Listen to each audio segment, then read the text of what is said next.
Hey everybody, welcome back to I Want to Kill the Kamilia 3. Let me turn my mic a little bit. I Want to Kill the Kamilia 3. We're back. Let's check out the options menu because we didn't. Here's music, title image, boss names. This is important because we're heading into bosses. Yeah. I don't know. I didn't show off the options menu. Figured I might as well show it now. That's cool. The screenshot takes a picture of the achievement too. Last time we did stage 1. Stage 1 was pretty easy. We got through it fairly fast. Today we're going to take on the first boss. What is the first boss? Well, it is someone you might be familiar with if you are a Touhou fan. It is Flandre Scarlet from Touhou 6. Yeah. So, what are bosses in this game like? So, if you notice next to each of them, there is like a little name tag almost. And like it also has like these weird things under it. So pretty much what this is that it's telling you what the character is, and then the bottom shows you what game it comes from. So Flandre herself, you know, okay, that was a really low jump. Flandre herself comes from Touhou, but the specific fan game that she comes from is Conquer the Blow Game 3. Nice lag. You also might notice that HP meter. That HP meter looks pretty standard, but it's actually an unlockable. If you remember, I mentioned that the secret items give you little perks. One of those perks is being able to see boss HP. If you get the first secret item, you're entitled to the elusive ability of seeing boss health. It's a little ridiculous. It's some examples, game's weird design. So let's actually talk about some of the attacks. To kill Flandre, you just gotta drain her 0 HP. It's a little more complicated than that, and I'll explain why in a minute. But for the most part, there's nothing too hard. This darkness effect seems pretty like bad, but it's actually the same every time. You can look back at the footage, or you can continue watching, and you will see that it is actually the same exact thing every single time.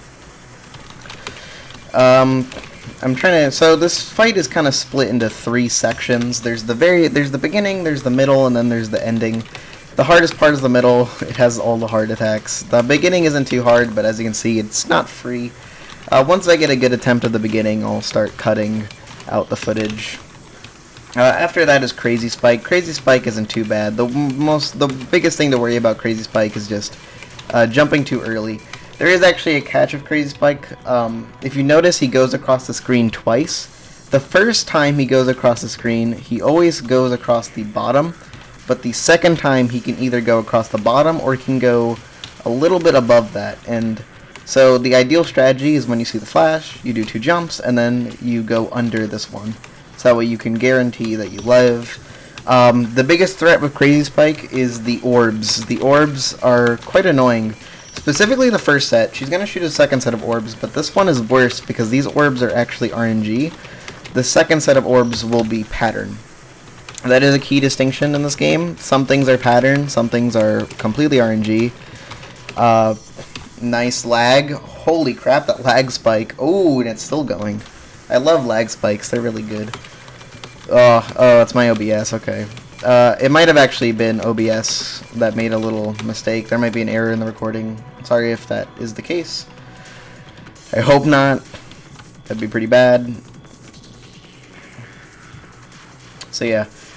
The orbs are completely random. They have a like screen wrap effect, so if you're paying attention, that blue one's gonna come off the top there. Yeah. It's kind of obscured by like the top of the screen and stuff, but right there, I saw the red orb on the right. And now we are engaging in phase 2. Flandre comes back to shoot some new orbs. These ones are actually the same every time though. This girl here can either spawn on the right or on the left. It changes her pattern slightly, but it's generally the same. The main thing to watch out for here is the orbs, as always, but because they're the same every time, they're pretty predictable. I personally find her spawning on the right a little easier. These mushrooms are probably the most notorious attack in this fight. These mushrooms, well, specifically the small ones, can jump at any point, and they can just destroy you with bad RNG there. There I got very good RNG that allowed me to just kind of go through, and this attack is just difficult. I'm actually amazed I'm alive right now. Pretty bad Flandre spawn there. She's really high up. Oh, I didn't see the bullet there. Bad choke, bad choke. So there she was about to die. That's not the end of the fight, though. But that was a pretty unfortunate choke, especially after that insane Hat Witch girl there, who just, like... I just somehow lived through that, but... You got to see most of the fight there. I'll talk a little bit more about the mushrooms. So the thing that makes the mushrooms so bad is that if you get unlucky, the mushrooms will jump when you're above them, and if their jump height is also completely random, so because they like jump super fast, it's impossible to predict or react to them jumping. So you can just, wow, that jump is not hard, I promise. I'm making it look harder than it is, but it's really quite easy. But those mushrooms actually, they can jump so fast that they pretty much just intercept your jump, and there's nothing you can do about it. It's just kind of another example of this game's being kind of badly designed, because that is just an objectively bad thing. Just kind of, you know, having to rely on luck, unfortunately, to get past this boss a little bit. But there is still a lot of skill, don't get me wrong. I can't blame... Nice. I'm consistently getting, like, the wrong jump height for that. You can't blame all of your deaths on luck in this game. That's just how the kind of game it is. Like, you will die sometimes in this game, and it will be just not your fault. But, often you can sometimes, you know... A lot of us, especially me, I tend to get angry and say, oh, that's bullshit, that was bad RNG. But a lot of times it's just a matter of getting better and improving. There's only one more detail I need to really include about this fight that's relevant, and that is, you might notice that Flandre can, in theory, be killed before the third phase, right? So, like, if I killed her there, would she be dead? No. Bosses in this game actually have an anti-cheese mechanic. Unlike Kamilia 2, where you could kill some bosses early and save time like that, Kamilia 3 does not have that. Instead, in Kamilia 3, nice. That's why the left side spawn is worse, by the way, because it's just a way harder pattern. It's not that bad, but you can easily die like that. So yeah, that's the main difference between Kamilia 3 and Kamilia 2 in terms of bosses. Kamilia 3, when the bosses are in a certain point, they will raise up a shield, which is pretty much the sign that the game doesn't want you to kill them until they reach a certain point in their phase. That's what that means. Also, you don't have to walk to the right to dodge that, you can walk to the left. So, that's pretty much all you need to know about Flandre. If this is the successful attempt, I'm going for bosses, I'm going to include the entire successful attempt, but I think I'll just make a cut right now to the middle. Alright, back to the middle phase of the fight. I'm going to start cutting to the middle phase until we get past there again, probably, just that way you guys get to see a little more of the boss fight before it's over. As I've stated, I don't like left spawn because it's harder in my opinion. As you can see, the dodges are much tighter than when she was on the left or on the right. I was on the left. Okay. Anyway, again, mushrooms. These actually come from, I think, a game called like Maple Story or something. I don't know what it's about. I think it's like an MMO. Ooh, this is not great. Okay, good. You actually have to jump over that big one fast. The big one doesn't jump. I think I said that, but you have to jump over them fast because if you don't, the purple orb gets in your way. Nice, 2 for 2 on that attack. That attack is hard, and I got another pretty bad Flandre spawn. Okay, there we go. Flandre's dead, but the fight is not over. She does her little laugh here. And we have Hatsune Miku. It wouldn't be a fan game without her. I mean, it would. That was just not fair. How was I supposed to dodge that? Alright, well, you've seen the boss. Let's, there's not really too much to say about it now. You've seen it all. Let's just cut to the successful attempt. Actually, no, let's not yet cut to the successful attempt. I do have one thing to say. Crime and Punishment is the name of the ending there, because that's the name of the song. It's, that was a bad play. I should have jumped. Because those first waves are homing for, the second girl there. Her name is Rumia. Her attack is just homing. Her first part is homing, at least. The rest is pattern. But, pretty much, it's just a curving attack. It's a generic curving attack. It's actually much worse than the original game. The original game is quite bad, in my opinion. Don't play it. She's from White and Black, the boss in that game. Well, the second boss in that game, which is also the final one. I don't enjoy that fight at all. I think it's extremely boring, and that attack is like the final minute of the fight. In this, it's like only like a couple seconds. There is an item later in the game that will tell us how long avoidances last, but you don't get that until later in the game. Oops.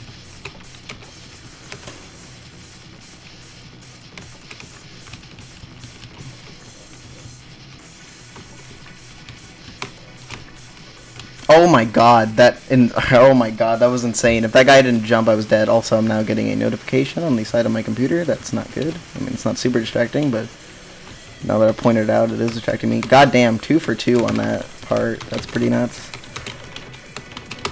Oh my god, 2 close calls attempt. Get out of here. Oh my god, that fucking notification. 2 super close calls. I really hope this is the one.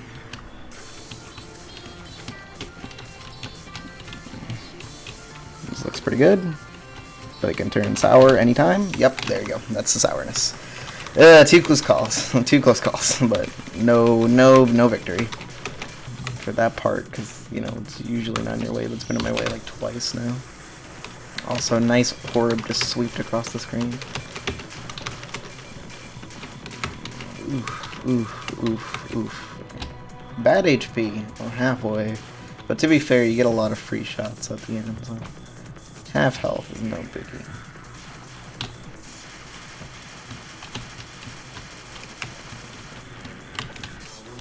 Da, da, da, da, da.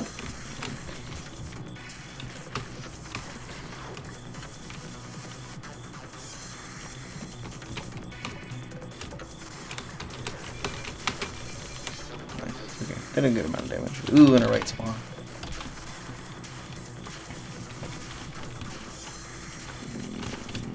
It's like, it's not necessarily that left spawn is super hard, it's just that right spawn is so easy that, like, left spawn is a bad thing.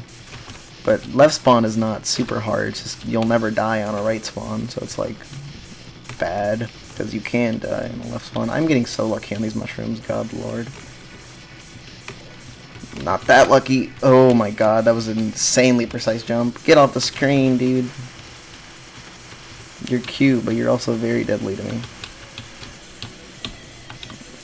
Wow, that worked out really well.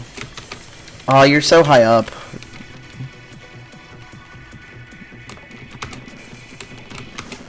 Okay. Yeah, sometimes she gets in these really bad positions where, like, you can barely snipe her toes. Okay, I'm gonna try to jump less.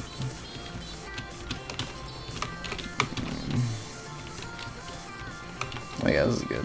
Oh, that's good. Okay. Give it to me. Give it to me. Got it! Let's go. Flandre done. A little sketchy near the end, but we got it. And just like that, we have completed Stage 1 of Kamilia 3, the pent-up frustrations of 495 years. On to Stage 2. Okay.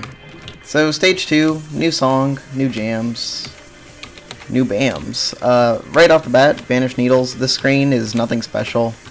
It's just some traps. I did that wrong, but it doesn't matter. you can outrun that. It gets a little more tricky here, though, because now there's 2 of these orbs. These orbs do kill you. They, like, follow you, but in a really weird way. Let's just go fast here. This jump is actually really hard. Well, it's not really hard. It's at the very beginning, but the screen has a crystal, so we'll be doing it twice. It's not the hardest jump in the world. It's just harder than the other jumps on the screen. It is pretty tight. It's like a squish diagonal. But, yeah. Stage 2, needle-wise, is pretty similar in Stage 1 to difficulty, but it used to not actually be that way. In older versions of Kamilia 1, of Kamilia 3, Stage 1 was actually significantly harder because of a bunch of dumb stuff, mostly corners. It was also pretty dumb and unfun, but it was nerfed, so because of that, it's now more similar to Stage 2 in difficulty. Stage 2 is not necessarily easy, but it's not necessarily hard. I'm kind of not really demonstrating the easiness that well, though, because I'm getting destroyed.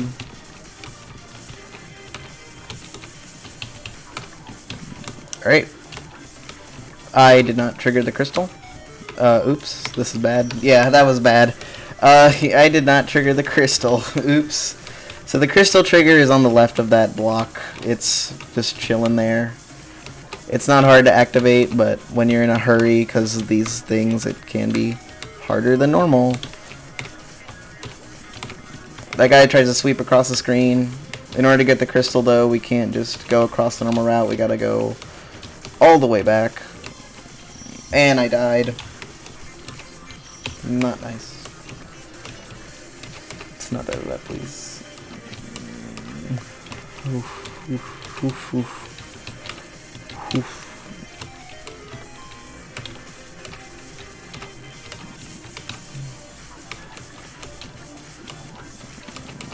Nice.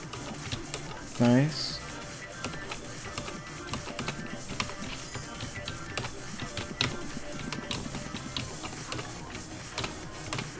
Let's go.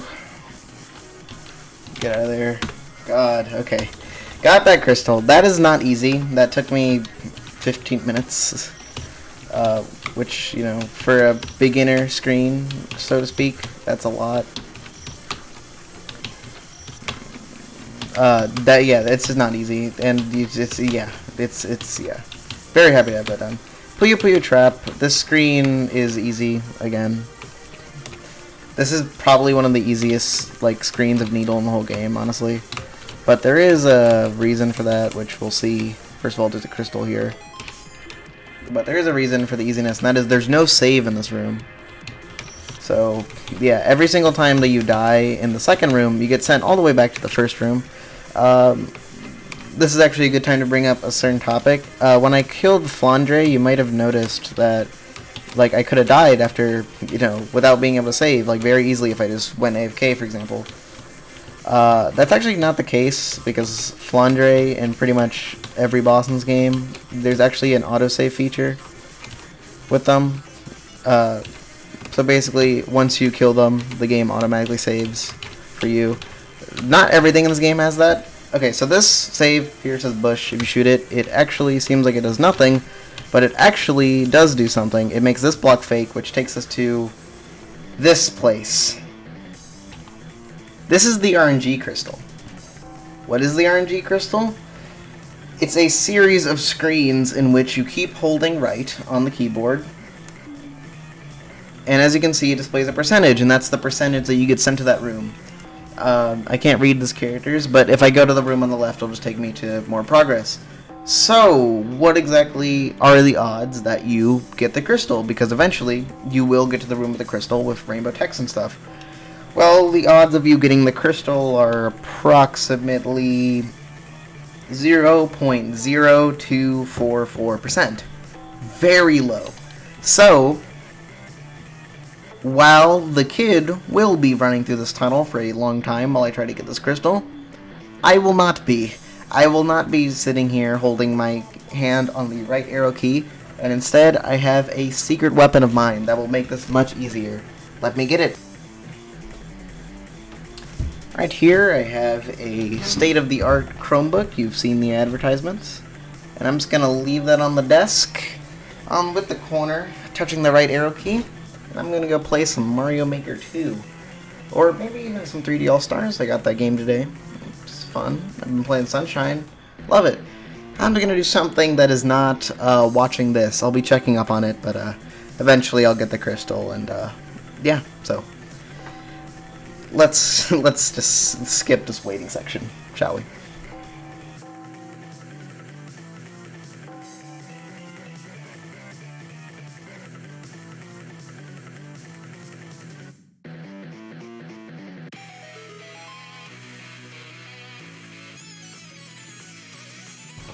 Alright, so, that's an intense theme. I was playing Mario Galaxy on the Switch, and, I looked over at the computer screen, and, this happened after over 4 hours, but we did it. We finally got the goddamn RNG Crystal. Saved the shit out of that. Alright, next screen. Air. You might already notice the gimmick with air. Yeah, that's the gimmick with air. So these are traps. If you're unfamiliar with I Wanna Be the Guy fan games, traps are pretty common. I don't remember them exactly. I remember a lot of them, but I don't remember all of them, so I'm probably gonna die to them, like that one right there. Yeah, but they're not really they're not all, like, super clever. They're just there to kill you for, well, ultimately no reason. These screens are very easy though. Like there's nothing hard about these. They're just kind of, yeah. They exist. That's all I can say about them. Oh yeah, this, yeah. I don't know what the logic there is. I've never played the original Air. Dick Spike. Yeah, there's a Dick Spike there, which is a really tight jump. And this is a setup that you see in a lot of fan games or just like medley games where there's a very long corridor of spikes, and usually the troll is that they want you to like turn around on one of them, but actually the troll here is that you just hold right. Yeah, if you go back on that tile, then it kills you. And as you can see, it's very simple stuff. It's not really too creative. It's just a bunch of things that just kill you when you don't know that they're there, like that. And that comes down, I believe. Okay, I guess not. That, there you go. I think, oh wait, no, that doesn't come down. This does. Oh wait, no, this does. There we go. Okay. Fuck. Yeah, this screen isn't too hard though. Yeah, so, like I was saying, there's really nothing too super notable. That jump is kind of tight. And boom, Air is done. So next up is I Want to Be the Prism, and this is a pretty weird screen pick from Prism, but pretty much it's a gimmick. If you look at the save there, the save text is replaced with a code, 8346. So, you can't see it on OBS, I'm pretty sure. Yeah, you can't, but there is a thing. It says password. I just gotta put in the password, it's 8346. And just like that, I've put in the password. So here I'm gonna go, so here there's a light switch. I'm gonna flick the light switch over and over again. And just if you're vulnerable to like loud noises, you might want to turn down your audio. It wasn't that loud, but I just didn't want anyone to get spooked. This puzzle's weird. You have to like, I forget the exact solution. I think it's like you stay in the dark for 30 seconds, and then after those 30 seconds you turn the lights and the codes on or something. It's really dumb. A lot of waiting. I definitely know what I'm titling this episode. It's about the waiting. The quantity of waiting. It's quite intense, but what are you going to do about it, right? We're only going to go a little farther in this episode, though. Well, oh, yeah, we're only going a little farther. I'll just wait a little extra long for safety. Yeah, I don't really know what the puzzle is. I guess it's like clock, star, turn on the thing. Oh, wait, it didn't work. Okay, well, fuck. Okay, I'll keep it in the light for 30 more seconds. I don't know. I don't know the exact solution to the puzzle. Alright, there you go. It was a simple. Yeah, I had it backwards. You had to stay in the light for 30 seconds, then turn them off. But as you can see, the code is 7390. Put that in, and we should be in by the Crayon. Yes, we are. So here we have some actual gimmick needle from this game. As you can see, I am a little bit faster. Fast enough that I can cross these very large gaps. That's a double invert. That's not very hard under these conditions. Here we have something that's much more awkward. Not high gravity, low gravity. And diagonals on low gravity are pretty tough because the physics are very janky.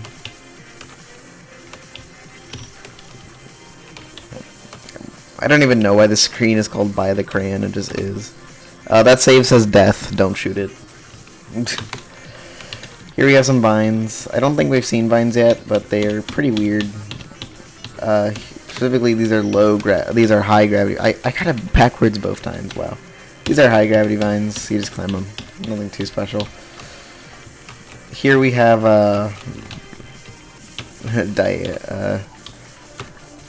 yeah, I'm surprised I got that so fast. That's actually not easy. But yeah, more low gravity shenanigans. That's the hardest save there. That one I just like first tried. This one has like a trick to it where like you have to like jump off the top of the vines to get the maximum amount of height. It's kind of precise, but you pretty much get infinite tries at it unless you forget how to do. Unless you do that, and even then, it's like, yeah, it's not hard to get there. I hope. Oh. There we go. Okay. This screen is much more intense looking. I want to escape the silver tower. It's a bit of a difficulty spike for sure. Here we have the sombrero guy, because like if you look at him, it's like that's his hat. The little spikes are his face I'm shooting right now, and that's like his body. That's like the sombrero guy right there. That's what he's called sometimes. But yeah, these screens are just precise. There's nothing too interesting going on about them. There's no like gimmicks like the last screens. It's just your pure platforming abilities. This 16 pixel that I failed.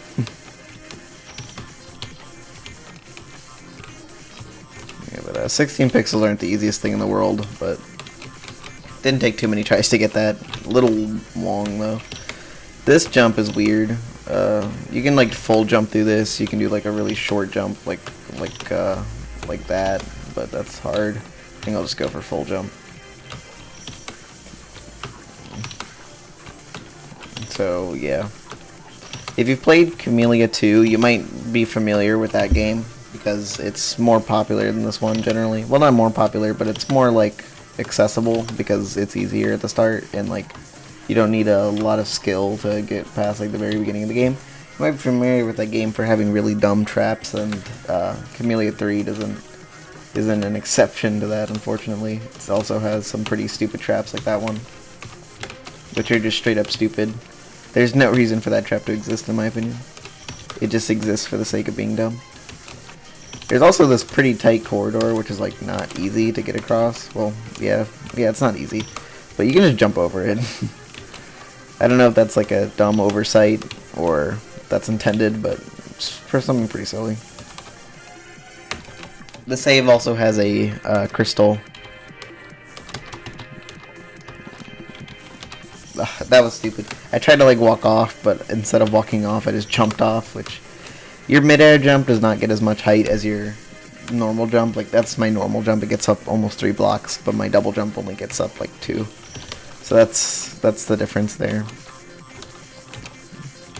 When you combine both jumps, the most you can climb is 4.5 blocks, but to do that it's like super precise and really specific and relies on a really dumb trick that I have to do once in this game, and I got it by pure luck. What? How did I not trigger it? Okay, that was weird. The crystal was supposed to trigger, and then I would run through the save again, but then it didn't trigger.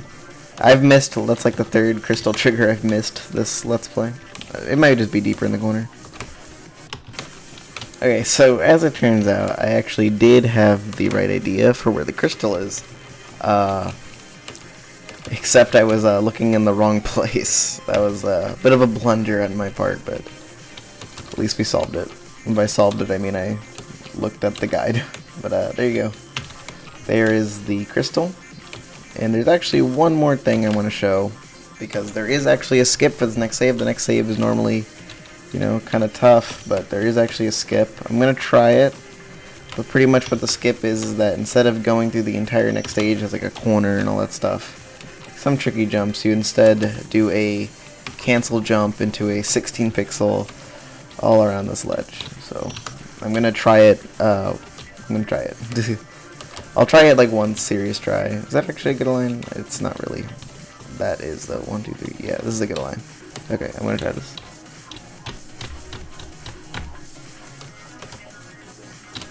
Okay, I didn't get it. I didn't get it at all. So there you go. I'll do intended now. Alright. Another one of these weird gate things, which are like kind of precise. I didn't die on either of them. That's pretty cool.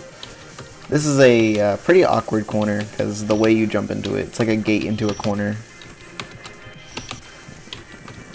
Like, the way that you jump into this is like, yeah, like that, pretty much. It's pretty dumb. Gates, corners like this actually have a pretty consistent setup, where you just do that. I held jump too long there, though. But there's like a certain positioning you can do where you just hold jump and right on the same frame. It just works out. I don't know why I got that on. It's like here, and then boom. That just works out. It's beautiful, honestly. And then we got the little diagonal corridor. Diagonals are always they're tough to do like on the fly. They're not like, if there's a setup, they're super easy. But like on the fly diagonals like these right here are actually quite tough. Where you just like, cause you're fitting the kid's hitbox to a very tight gap to do these. It's by no means easy, but we still made it past. And Macaron is where we're going to be ending this episode. Stage 2 still has a lot of challenge left, but I don't want this video to go on too long. We did a whole boss and also half a stage. It is half a stage. We did 5 fan games. If you don't remember, there was Needle Satan, Puyo Puyo Trap, Air, By the Crayon, and Silver Tower.